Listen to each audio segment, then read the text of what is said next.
Hi guys, welcome to How to Solutions YouTube channel. In today's video, I'm going to show you how you can make table borders bold in Microsoft Word. Before getting into this video, must subscribe to our YouTube channel and click on the bell icon. So the first step you need to do is to go and click on Insert, and here you need to, so I'm going to select a table first. So this is the table. Then you need to click on this option and you will have all the table settings, and then you need to select the thickness from here. So I'm going to select this one, and if you want you can change the color. So I'm going to select this color.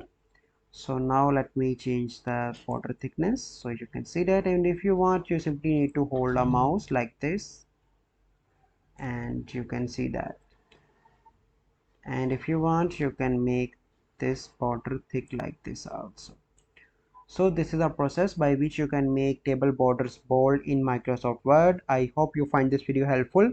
If you find this video helpful, must like this video, subscribe to our YouTube channel for future videos. We'll see you in the next video. Thank you. Have a good day.